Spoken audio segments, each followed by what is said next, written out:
bonjour, je m'appelle Anne Chevrier, je suis chef de service du service de certification des établissements de santé à la Haute Autorité de Santé. Et à ce titre-là, notre service a été chargé de faire évoluer le dispositif de certification, puisque la certification maintenant a 20 ans.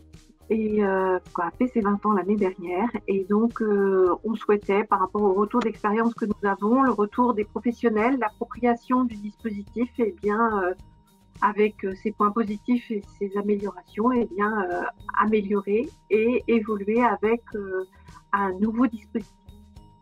Je suis directeur d'hôpital et j'ai travaillé pendant environ 25 ans en établissement de santé. Le contexte, c'est que, premièrement, pour recentrer la finalité de la certification, elle s'adresse tout d'abord aux usagers pour qu'ils aient une connaissance du niveau de qualité et de sécurité de l'établissement dans lequel ils sont pris en charge. C'est également fait pour les professionnels de santé, c'est un outil de management qui est interne et pour améliorer leur pratique. Enfin, c'est aussi un outil qui sert aux autorités de tutelle, puisque les résultats de certification ont un rôle dans la régulation par la qualité, notamment autorités de tutelle comme sont les agences régionales de santé. À ce titre-là, les évolutions des usagers ont évolué. C'est vrai que l'on portera, et j'en parlerai sans doute tout à l'heure, sur l'engagement qui est demandé par le patient. C'est vrai que de façon sociétale aussi, les usagers souhaitent avoir cette information sur le niveau de qualité dans l'établissement qu'ils peuvent choisir et dans lequel ils sont pris en charge. Il y a aussi une évolution en ce qui concerne les professionnels de santé. Les méthodes, leur fonctionnement, leurs pratiques ont évolué. Ils sont aussi dans un environnement assez multiple avec des recommandations de bonnes pratiques qui ont évolué. Et nous sommes là pour justement évaluer leur niveau de maturité par rapport à ces pratiques. Et puis aussi accompagner l'établissement et inciter les établissements à coordonner tout ce qui est et inciter à un travail en équipe et à une bonne coordination qui est souvent le moteur de la qualité portée par ce dispositif. Alors, à la fois pour le travail en équipe, parce que l'on sait que dans le cadre de la prise en charge, une coordination et au cours d'un parcours, toute rupture de coordination peut être source d'un défaut de qualité et d'un risque de prise en charge. Et puis aussi au niveau individuel, on sait que pour les professionnels, travailler en équipe et travailler dans des bonnes conditions en respectant les recommandations de bonne pratique, c'est aussi les protéger et leur assurer d'un travail convenable et des conditions de travail convenables.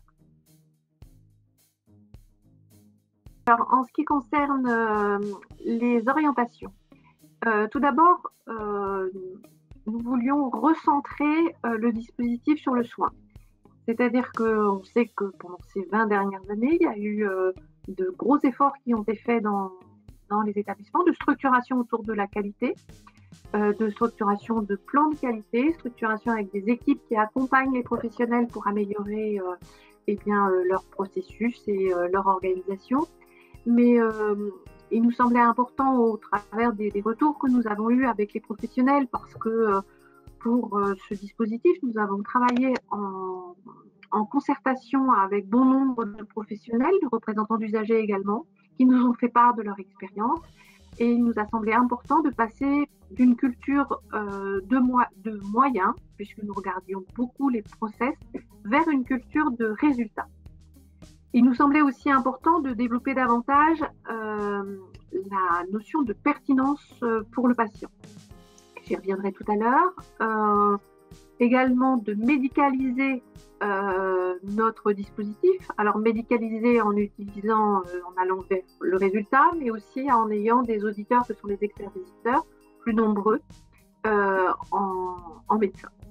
Et puis, recentrer sur le soin, c'est aussi pour l'accompagnement des professionnels, c'est trouver des méthodes d'évaluation qui soient en lien avec le cœur de leur métier de soignant et au cœur de l'établissement. En dehors de cette orientation, nous avions aussi une orientation de simplification.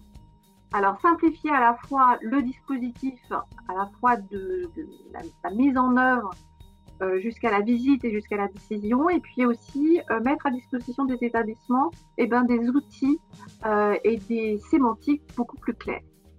Et puis également s'adapter. Alors s'adapter en ce moment, compte tenu du contexte, c'est clair que nous avons dû de la crise sanitaire nous adapter, mais nous adapter aussi aux spécificités de chaque établissement et aussi nous adapter pour permettre une valorisation justement de cette adaptation des équipes. Les 4 enjeux socles de ce dispositif, c'est donc l'engagement du patient, la culture de l'évaluation de la pertinence et du résultat, le travail en équipe et l'adaptation aux évolutions du système de santé. Donc là, c'est 4 axes forts qui sont développés au travers et qui sont déclinés dans 15 objectifs, avec organisés en 3 chapitres, le chapitre le patient, le chapitre les soins et le chapitre les établissements.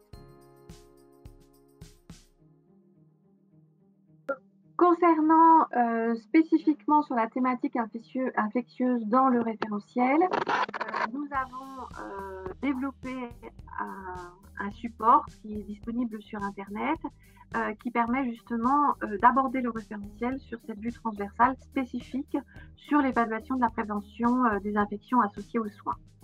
Donc, vous y trouverez l'ensemble des critères du référentiel qui sont spécifiquement dédiés à l'infectieux. Je vais prendre comme pour exemple un des critères du chapitre 2 qui concerne l'application des bonnes pratiques d'hygiène des mains. Mais aussi, nous trouvons dans ce chapitre un critère sur le traitement adapté des dispositifs médicaux réutilisables. Et donc, vous avez dans ce support un détail tout à fait particulier sur l'ensemble des critères, mais également les points clés qui nécessitent une attention particulière, que ce soit qui sera des experts visiteurs bien évidemment, mais des évaluateurs au sein des établissements lorsque les établissements procèdent à leur évaluation interne. Donc tous les points tout particuliers qu'il convient de maîtriser pour maîtriser effectivement les exigences de ce référentiel. Alors, nous avons diffusé l'ensemble du dispositif, c'est-à-dire quand j'entends le dispositif, bien sûr le manuel qui comprend le référentiel. Dans le cadre de la simplification, vous aurez vu qu'il se compose d'une première partie de présentation qui est relativement synthétique, c'est un seul et même document, et puis de fiches pour les critères et de fiches d'accompagnement sur le développement du dispositif proprement dit. Nous avons également mis sur notre site internet tout un tas de supports qui justement est là pour accompagner les établissements dans leur appropriation, donc à la fois des vidéos, à la fois et courtes, hein, elles vont entre 2 et 10 minutes au maximum. Nous avons mis aussi des supports de présentation pour que les établissements puissent faire présenter ce référentiel et leur faciliter cette présentation.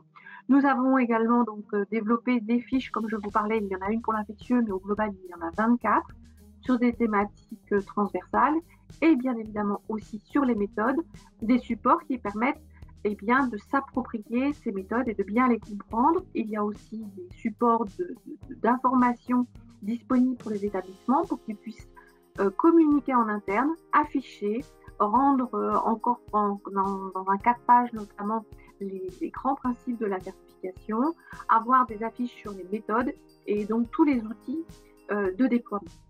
Nous avons également organisé donc des webinaires avec les établissements, les représentants des usagers également et nos experts bien évidemment que nous sommes en train de former. Et puis, nous avons déployé en même temps eh bien, le nouveau système d'information qui s'appelle désormais Calista et qui est l'outil de pilotage des démarches et d'enregistrement qui sert aux établissements pour s'exercer et faire leurs évaluations internes et qui sert aussi à nos experts visiteurs. Nous avons voulu une très grande transparence dans les méthodes et aussi dans les outils, c'est-à-dire que les établissements aient exactement les mêmes outils dans le système d'information qu'ont nos experts pour faire leurs propres évaluations.